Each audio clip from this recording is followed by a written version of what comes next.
Como en todos los países del mundo, con una estructura de gobierno organizada, en la que la relación entre Estado y ciudadanos implica también el aspecto financiero,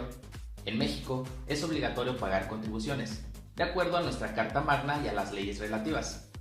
Entre las contribuciones más importantes se encuentran los impuestos, rubro que aporta a la Federación más de 3 billones de pesos anuales, es decir, el 57% del total de los ingresos de la Federación. Pero, ¿qué son los impuestos? ¿Y qué importancia tienen en las organizaciones y en la sociedad? Superadas aquellas etapas en que la figura del impuesto estuvo asociada a la idea de sojuzgamiento, castigo, venganza, discriminación del extranjero, etc., o bien épocas menos lejanas en que se hacía sobre fórmulas hasta cierto punto simplistas y rudimentarias, por ejemplo, el impuesto de capitación o por cabeza. Se vive en la actualidad una época de plena rehabilitación del fenómeno, liberado ya de los estigmas que el uso aflictivo y punitivo de los tributos le dejó. Hoy es inconcebible un Estado solvente sin un adecuado sistema tributario.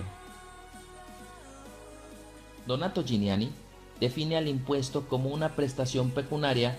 que un ente público tiene derecho a exigir en virtud de su potestad de imperio, originaria o derivada, en los casos, en la medida y según los modos establecidos en la ley, con el fin de conseguir un ingreso. El Código Fiscal de la Federación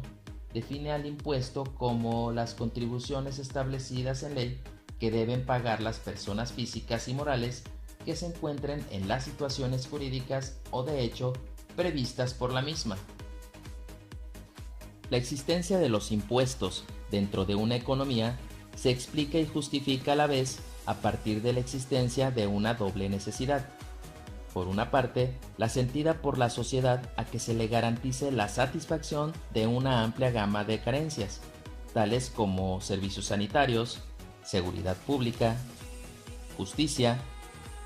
y educación. Por otra parte, el Estado como organización política asume su satisfacción como cometido estatal. Asegurar la provisión de los bienes y servicios que satisfagan tales necesidades constituye la más alta prioridad para el Estado, lo que lo vincula con el problema del financiamiento público. Ahora bien, entre las principales clasificaciones de los impuestos tenemos a los impuestos directos y a los impuestos indirectos. Hablemos particularmente del principal impuesto indirecto que tenemos en México, el impuesto al valor agregado, el cual representa el 17% del total de los ingresos de la Federación, estimado en más de 995,000 millones de pesos. El impuesto al valor agregado es una contribución que fija el Estado al valor agregado o valor total de los bienes, es decir, la suma de todos los bienes que intervienen en el producto final.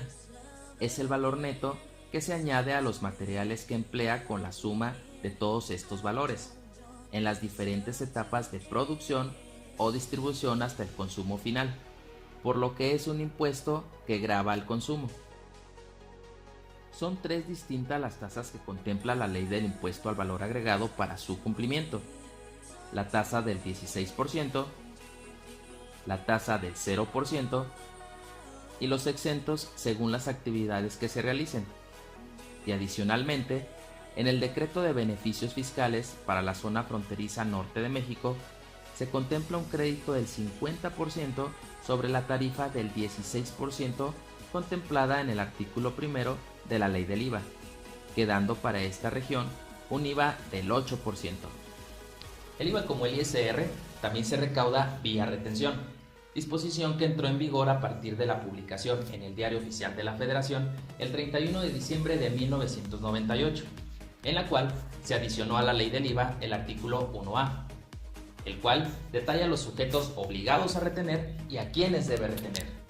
Lo anterior se implementó con el fin de evitar operaciones simuladas por parte de contribuyentes, principalmente personas físicas,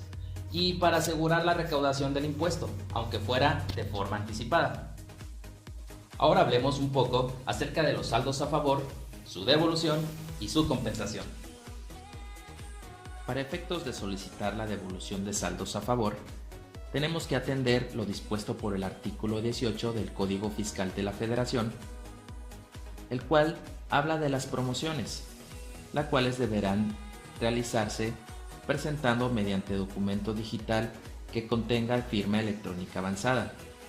Las promociones deberán enviarse a través del buzón tributario y deberán tener por lo menos los siguientes requisitos: el nombre, la denominación o razón social y del domicilio fiscal manifestado en el Registro Federal de Contribuyentes, señalar la autoridad a la que se dirige y el propósito de la promoción, así como la dirección de correo electrónico para recibir notificaciones. Para el caso de las devoluciones, las autoridades fiscales devolverán las cantidades pagadas indebidamente a las que procede conforme a las leyes fiscales. Tratándose de los impuestos indirectos, la devolución por pago de lo indebido se efectuará a las personas que hubieran pagado el impuesto trasladado a quien lo causó, siempre que no lo hayan acreditado. Tratándose de los impuestos indirectos pagados en la importación, procederá la devolución al contribuyente siempre y cuando la cantidad pagada no se hubiere acreditado. Cabe señalar que cuando se solicite la devolución, esta deberá efectuarse dentro del plazo de 40 días siguientes a la fecha en que se presentó la solicitud ante la autoridad fiscal. Las autoridades fiscales podrán requerir al contribuyente en un plazo no mayor a 20 días posteriores a la presentación de la solicitud de devolución, los datos, informes o documentos adicionales que consideren necesarios y que estén relacionados con la misma,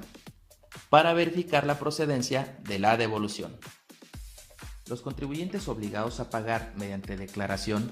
podrán optar por compensar las cantidades que tengan a su favor contra las cantidades que estén obligados a pagar por adeudo propio, siempre que ambas deriven de impuestos federales distintos de los que se causen con motivo de la importación, los administre la misma autoridad y no tengan destino específico, incluyendo sus accesorios. Al efecto, bastará que efectúen la compensación de dichas cantidades actualizadas. Los contribuyentes presentarán el aviso de compensación dentro de los 5 días siguientes a aquel en el que la misma se haya efectuado, acompañado de la documentación que al efecto se solicite en la forma oficial. Los contribuyentes que hayan ejercido la opción de compensar y que tuvieran remanente una vez efectuada la compensación, podrán solicitar su devolución.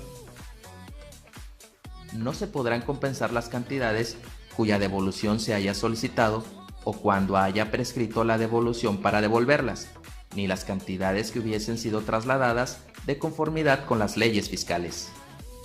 Para efectos del IVA, consideremos que la compensación es un medio alternativo de pago o liquidación de un impuesto a cargo, mediante el saldo a favor de otro impuesto. Por ejemplo, la disminución de ISR con el saldo a favor de IVA, siempre y cuando se aplique contra adeudos propios.